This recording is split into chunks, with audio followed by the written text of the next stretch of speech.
ದೆಹಲಿಯ ಇಸ್ರೇಲ್ ರಾಯಭಾರ ಕಚೇರಿ ಆವರಣದಲ್ಲಿ ಸಂಭವಿಸಿದ ಸ್ಫೋಟ ಪ್ರಕರಣದ ತನಿಖೆ ಚುರುಕಾಗಿದೆ. ಮಹತ್ವದ ಬೆಳವಣಿಗೆಯಲ್ಲಿ ಸ್ಫೋಟದ ತನಿಖೆಯನ್ನು ರಾಷ್ಟ್ರೀಯ ತನಿಖಾ ಸಂಸ್ಥೆ ಅಂದ್ರೆ ಎನ್ಐಎ ಕೈಗೆತ್ತಿಕೊಳ್ಳುತ್ತೆ ಅಂತ ಕೇಂದ್ರ ಸರ್ಕಾರದ ಅಧಿಕಾರಿಯೊಬ್ಬರು ತಿಳಿಸಿದ್ದಾರೆ. ದೆಹಲಿಯಲ್ಲಿ ಸಂಭವಿಸಿದ ಸ್ಫೋಟ ಪ್ರಕರಣದ ತನಿಖೆ ಚುರುಕಾಗಿರುವಂತದ್ದು. ಸದ್ಯ ಈ ವಿಚಾರಕ್ಕೆ ಸಂಬಂಧಪಟ್ಟಂತೆ ಸಾಕಷ್ಟು ಸಾಕ್ಷಿಗಳನ್ನ ಕೂಡ ಕಲೆ ಹಾಕಲಾಗ್ತಾ ಇದೆ. ಅದರ ಜೊತೆಗೆ ಸಿಸಿಟಿವಿ ಪರಿಶೀಲನೆ ಕೂಡ ಮುಂದುವರೆದಿದೆ.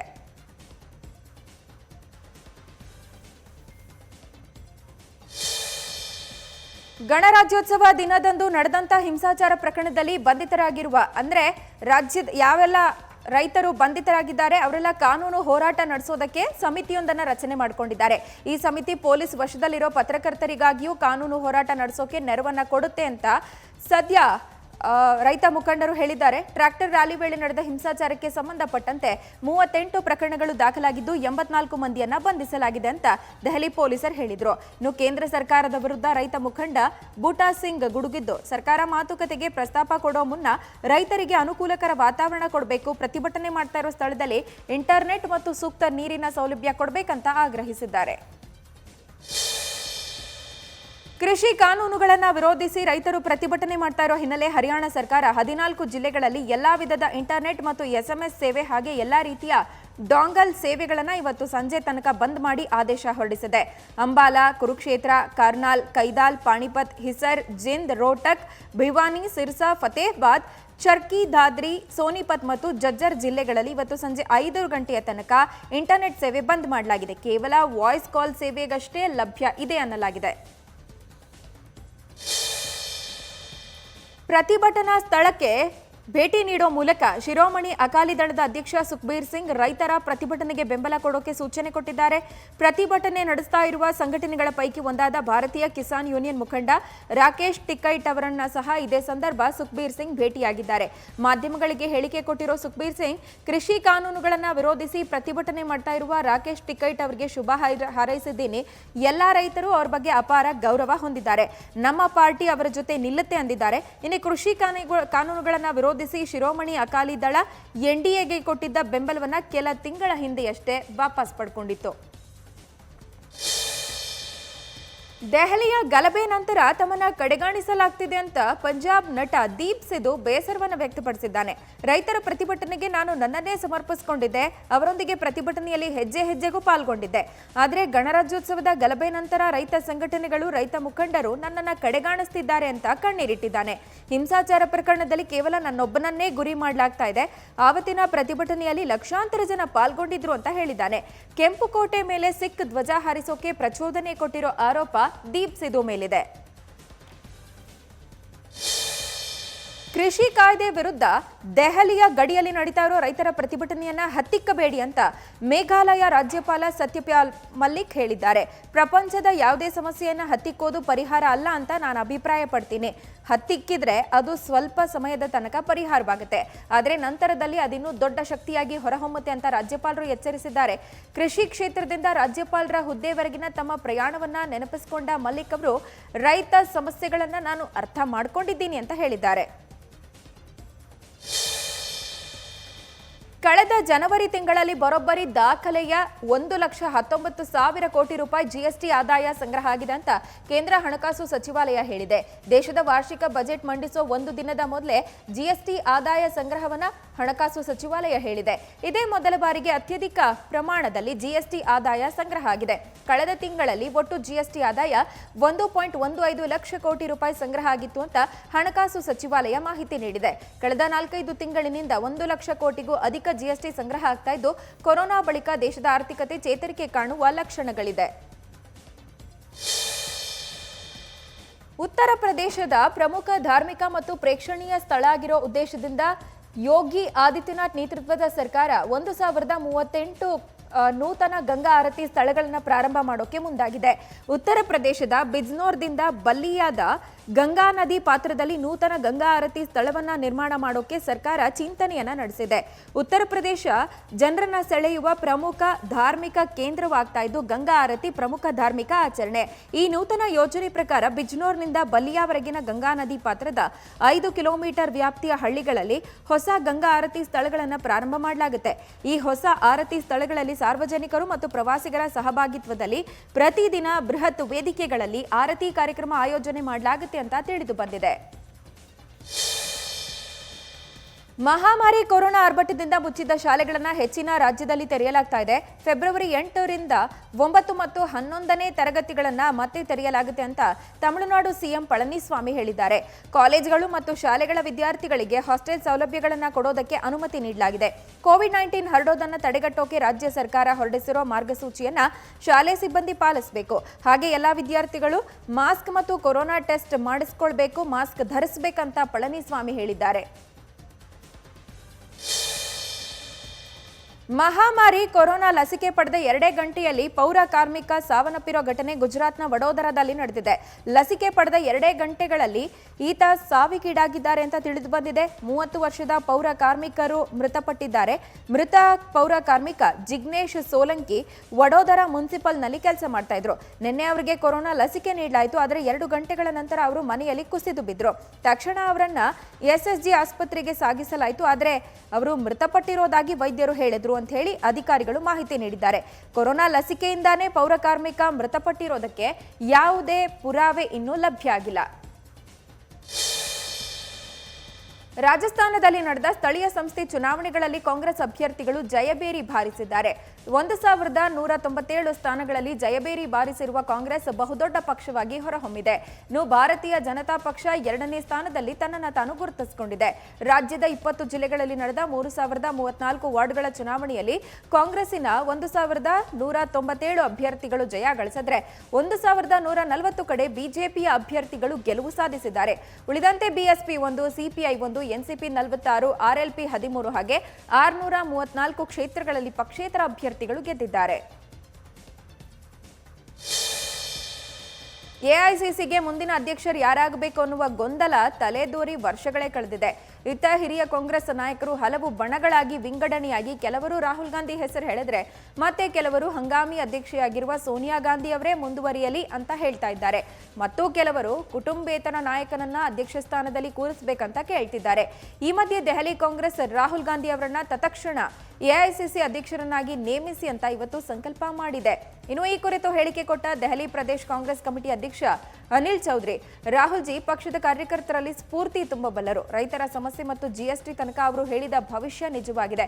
ಅವರು ತಮ್ಮ ನಾಯಕತ್ವದ ಸಾಮರ್ಥ್ಯವನ್ನು ತೋರಿಸಿದ್ದಾರೆ. ಹೀಗಾಗಿ ಅವರನ್ನ ಮತ್ತೆ ಕಾಂಗ್ರೆಸ್ ಅಧ್ಯಕ್ಷರನ್ನಾಗಿಸೋದಕ್ಕೆ ಸಂಕಲ್ಪ ಮಾಡಿದ್ದೀವಿ ಎಂದಿದ್ದಾರೆ. ಕೋಲ್ಕತ್ತಾದ ಹೌರಾದಲ್ಲಿ ನಡೆದ ಸಾರ್ವಜನಿಕ ಸಭೆಯಲ್ಲಿ ಬಿಜೆಪಿ ನಾಯಕರು ರಾಷ್ಟ್ರಗೀತೆಯನ್ನ ತಪ್ಪಾಗಿ ಹಾಡಿದ್ದಾರೆ ಅಂತ ತೃಣಮೂಲ ಯುವ ಕಾಂಗ್ರೆಸ್ ಅಧ್ಯಕ್ಷ ಅಭಿಷೇಕ್ ಬ್ಯಾನರ್ಜಿ ಆರೋಪಿಸಿ ಟ್ವೀಟ್ ಮಾಡಿದ್ದಾರೆ. ಆದರೆ ಈ ಆರೋಪವನ್ನ ಬಿಜೆಪಿ ಸ್ಪಷ್ಟವಾಗಿ ತಳ್ಳಿ ಹಾಕಿದೆ. ಅಭಿಷೇಕ್ ಬ್ಯಾನರ್ಜಿ ದೇಶಭಕ್ತಿ ಮತ್ತು ರಾಷ್ಟ್ರೀಯತೆಯನ್ನ ಬೋಧಿಸುವವರಿಗೆ ರಾಷ್ಟ್ರಗೀತೆಯನ್ನ ಸರಿಯಾಗಿ ಹಾಡೋಕೆ ಬರೋದಿಲ್ಲ ಅಂತ ವಾಗ್ದಾಳಿ ನಡೆಸಿದ್ರು. ಇತ್ತ ಟಿಎಂಸಿ ಪ್ರಧಾನ ಕಾರ್ಯದರ್ಶಿ ಮತ್ತು ಪಶ್ಚಿಮ ಬಂಗಾಳ ಶಿಕ್ಷಣ ಸಚಿವ ಪಾರ್ಥ ಚಟರ್ಜಿ ಕೂಡ ಟ್ವೀಟ್ನಲ್ಲಿ ಬಿಜೆಪಿ ರಾಷ್ಟ್ರಗೀತೆಗೆ ಅಗೌರವ ತೋರಿದೆ, ಇದು ನಾಚಿಕೆಗೇಡಿನ ಸಂಗತಿ ಅಂತ ಕಿಡಿಕಾರಿದ್ದಾರೆ. ಮಾಜಿ ಸಿಎಂ ಸಿದ್ದರಾಮಯ್ಯ ವಿರುದ್ಧ ಎಚ್ಡಿ ಕುಮಾರಸ್ವಾಮಿ ಮತ್ತೆ ಕಿಡಿಕಾರಿದ್ದಾರೆ. ವಿಜಯಪುರ ಜಿಲ್ಲೆ ದೇವರಹಿಪ್ಪರಗಿ ತಾಲೂಕಿನ ಜಾಲವಾದ ಗ್ರಾಮದ ಮಡಿವಾಳೇಶ್ವರ ಸ್ವಾಮಿ ಜಾತ್ರಾ ಮಹೋತ್ಸವದಲ್ಲಿ ಭಾಗಿಯಾದ ಸಂದರ್ಭ ಮಾತನಾಡಿದ ಅವರು, ಜೆಡಿಎಸ್ ಒಂದು ರಾಜಕೀಯ ಪಕ್ಷನೇ ಅಲ್ಲ ಅನ್ನುವ ಸಿದ್ದರಾಮಯ್ಯ ಹೇಳಿಕೆಗೆ ತಿರುಗೇಟು ಸಿದ್ದರಾಮಯ್ಯ ಅವರಿಂದ ನಮಗೆ ಸರ್ಟಿಫಿಕೇಟ್ ಬೇಕಾಗಿಲ್ಲ. ಸಿದ್ದರಾಮಯ್ಯ ಕಾಂಗ್ರೆಸ್ ನೆರಳಲ್ಲಿದ್ದಾರೆ. ಸ್ವಂತ ಪಕ್ಷ ಕಟ್ಟಿ ಚುನಾವಣೆ ಮಾಡಲಿ, ಆಗ ಅವ್ರ ಮಾತಿಗೆ ಉತ್ತರಿಸ್ತೀನಿ. ಅವರು ಸ್ವತಂತ್ರವಾಗಿ ಹೋರಾಟ ಮಾಡಿದವರಲ್ಲ, ಯಾರೋ ದುಡಿಮೆ ಮಾಡಿರ್ತಾರೆ, ಆ ದುಡಿಮೆ ಫಲವನ್ನು ಅನುಭವಿಸಿ ರಾಜಕೀಯ ಮಾಡ್ತಿದ್ದಾರೆ ಅಂತ ಕುಟುಕಿದ್ದಾರೆ. ಅಡಿಕೆ ಮಾದಕ ವಸ್ತು ಅಲ್ಲ, ಅದರೊಂದಿಗೆ ಬೆರೆಸಿ ತಿನ್ನುವ ವಸ್ತು ಮಾದಕ. ಆದ ಕಾರಣ ಅಡಿಕೆಯನ್ನ ಡ್ರಗ್ಸ್ ಪಟ್ಟಿಯಿಂದ ತೆಗೆದುಹಾಕಲಾಗುತ್ತೆ ಅಂತ ಆರೋಗ್ಯ ಮತ್ತು ವೈದ್ಯಕೀಯ ಶಿಕ್ಷಣ ಸಚಿವ ಡಾಕ್ಟರ್ ಕೆ ಸುಧಾಕರ್ ಹೇಳಿದ್ದಾರೆ. ಖಾಸಗಿ ಕಾರ್ಯಕ್ರಮ ನಿಮಿತ್ತ ಶಿರಸಿಗೆ ಭೇಟಿ ಕೊಟ್ಟಿದ್ದ ಅವರು ಸುದ್ದಿಗಾರರ ಜೊತೆ ಮಾತನಾಡಿ, ಅಡಿಕೆ ಕುರಿತು ಗೃಹ ಸಚಿವ ಬೊಮ್ಮಾಯಿ ಅವರು ಹೇಳಿಕೆ ಕೊಟ್ಟಿದ್ದಾರೆ. ಅಡಿಕೆಯಲ್ಲಿ ಕೆಲವು ಒಳ್ಳೆಯ ಅಂಶಗಳು ಇದೆ, ಅದು ಡ್ರಗ್ಸ್ ಅಲ್ಲ ಅಂತ ಹೇಳಿದ್ದಾರೆ. ಶಿರಸಿಗೆ ಈಗಾಗಲೇ ಉತ್ತಮ ಆಸ್ಪತ್ರೆಯನ್ನ ಮಂಜೂರು ಮಾಡಲಾಗಿದೆ. 15 ದಿನಗಳಲ್ಲಿ ಟೆಂಡರ್ ಪ್ರಕ್ರಿಯೆ ಪೂರ್ಣವಾಗುತ್ತೆ. ಅಲ್ಲದೆ ಅಗತ್ಯ ಇರುವ ಡಯಾಲಿಸಿಸ್ ಸೆಂಟರ್ ಬಗ್ಗೆಯೂ ಕೂಡ ಅಧಿಕಾರಿಗಳ ಜೊತೆ ಮಾತನಾಡಿ ತೀರ್ಮಾನಿಸ್ತೀವಿ ಅಂತ ಸುಧಾಕರ್ ಹೇಳಿದ್ರು. ಖಾಸಗಿ ಕಾರ್ಯಕ್ರಮದ ನಿಮಿತ್ತ ಬಂದಿದ್ದೀನಿ ಅಷ್ಟೇ ಅಂತ ಹೇಳಿ ಸುಧಾಕರ್ ಹೇಳುವ ಸಂದರ್ಭ ಶಿರಸಿಗೆ ಆಸ್ಪತ್ರೆ ಒದಗಿಸುವ ವಿಚಾರಕ್ಕೆ ಸಂಬಂಧಪಟ್ಟಂತೆ ಪ್ರತಿಕ್ರಿಯಿಸಿದ್ದಾರೆ.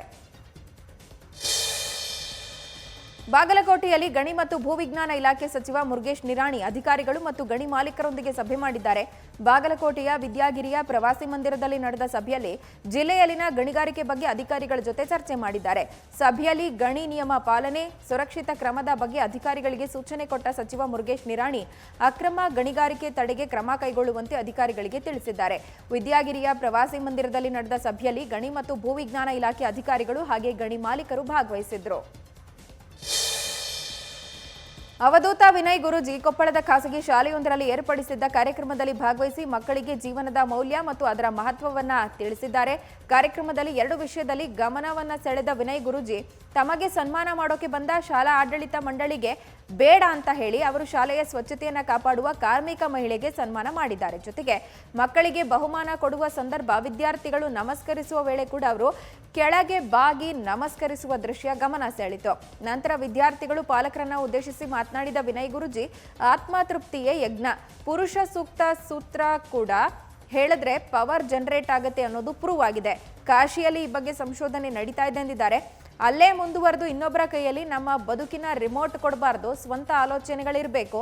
ನಾವ್ಯಾರು ಸಮಚಿತ್ಯದಿಂದ ಬದುಕೋಕೆ ಸಾಧ್ಯ ಇಲ್ಲ, ಎಲ್ಲರೂ ಕಾನ್ಶಿಯಸ್ನೆಸ್ ಬೆಳೆಸ್ಕೊಳ್ಬೇಕು, ವರ್ತಮಾನವೇ ಭವಿಷ್ಯ ಅಂತ ಹೇಳಿದ್ದಾರೆ. ರೈಲುಗಳಲ್ಲಿ ಕೊರೋನಾ ಕಾರಣದಿಂದ 1 ವರ್ಷದ ಹಿಂದೆ ಸ್ಥಗಿತವಾಗಿದ್ದ ಇ ಕೇಟರಿಂಗ್ ಸೇವೆಗಳು ಇವತ್ತಿನಿಂದ ಮತ್ತೆ ಆರಂಭ ಆಗ್ತಾ ಇದೆ. 2014ರಲ್ಲಿ ಐಆರ್ಸಿಟಿಸಿಯಲ್ಲಿ ಇ ಕೇಟರಿಂಗ್ನ ರೈಲ್ವೆ ಇಲಾಖೆ ಪ್ರಾರಂಭ ಮಾಡಿತು. ಈಗ ಐಆರ್ಸಿಟಿಸಿ ಇ ಕೇಟರಿಂಗ್ ಸೇವೆಗಳನ್ನು ಫುಡ್ ಆನ್ ಟ್ರ್ಯಾಕ್ ಆಪ್ ಮೂಲಕ ಪಡೆಯಬಹುದಾಗಿದೆ. ಕೋವಿಡ್-19 ನಂತರ ಇ ಕೇಟರಿಂಗ್ ಸೇವೆಗಳನ್ನು ಸ್ಥಗಿತಗೊಳಿಸಲಾಗಿತ್ತು.